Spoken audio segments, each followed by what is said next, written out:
So we just recited what's called the Gatha on opening the sutra. It ends with, "May we completely realize the Tathagata's true meaning." The Tathagata is a Sanskrit title for the Buddha.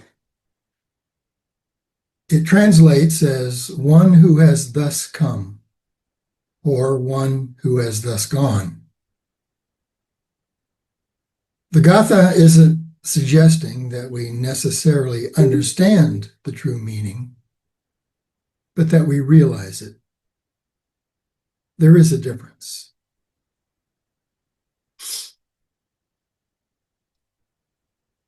The Buddha called his realization the three marks of existence, which are impermanence, non-self, and suffering.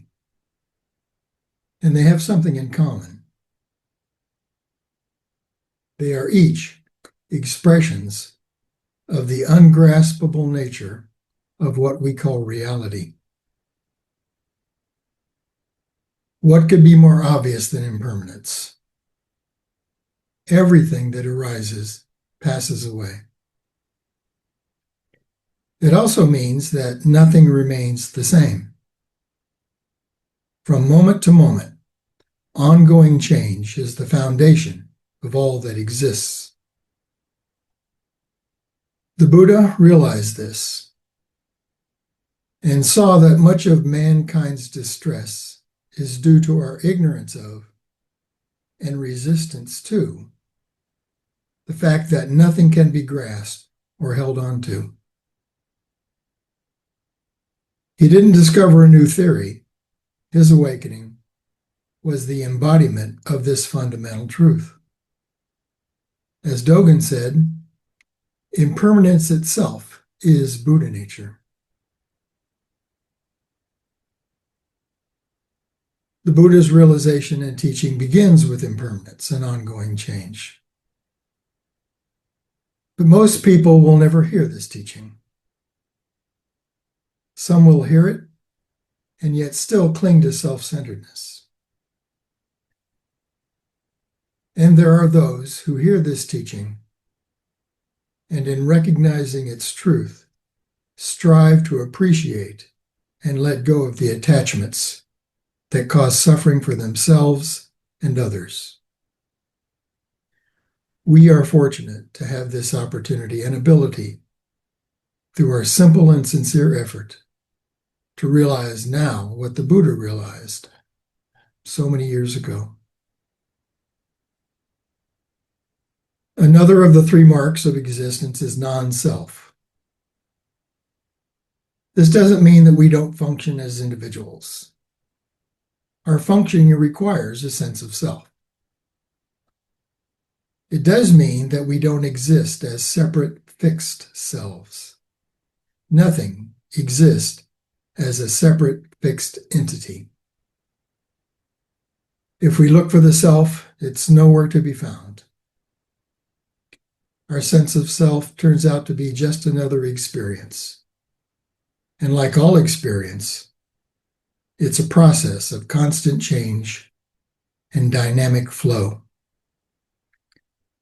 It's a product of what we call dependent arising. In realizing non-self, we can become free to be who we are, because it's the Buddha nature that pervades everywhere. And when we realize the fundamental truth of no fixed separate self, and see that all beings and all things arise and pass within an interdependent and constantly changing universe, upon what, then, can we hang our regrets? Where can we lay our blame? Where is the solid foundation where we can stand our ground and make our demands on this life? Where even is the I that insists on such things? From our practice of being present and open to this moment as it is, we can realize what the Buddha realized.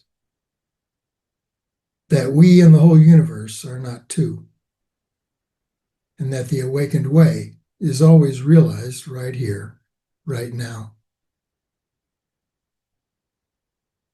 The third mark of existence is often referred to as suffering. The word used is dukkha, which derives from an ancient Aryan and refers to a poorly fitting wheel axle. A wheel out of alignment results in a bumpy ride. We can't always avoid the ruts and potholes of life. We grow old, we get sick, and we die. We can't hold on to what we desire, and sometimes receive what we don't. But through our practice effort, we realign the wheel of our perception. And no matter how rough the road gets, our journey on the path of our life can continue unhindered. And we are free to appreciate and enjoy the wondrous scenery. Another way to look at dukkha is to see it as the stress caused by dissatisfaction with our life. In our practice, it's helpful to become aware of the body-mind experience of this stress and to see the causal relation between it and our dissatisfaction. We don't get what we want, or we get what we don't want. When we say life as it is, the only teacher, do we see the profound truth in this statement? People are sometimes disappointed to learn the practice isn't going to fix their life. It does, however, teach us how to fully experience and live our life, and to be satisfied in the midst of not being satisfied. In considering the Tathagata's true meaning, it is important to remember that he was not proposing some new philosophical theory. An intellectual understanding of his teaching isn't necessary. But through our zazen and daily practice effort, we can experience directly the fundamental truth of impermanence, non-self, and the dissatisfaction that results from our attempt to grasp the ungraspable and cling to what is impermanent. And what we realize is the joyous freedom that always was and is our true nature. Thank you.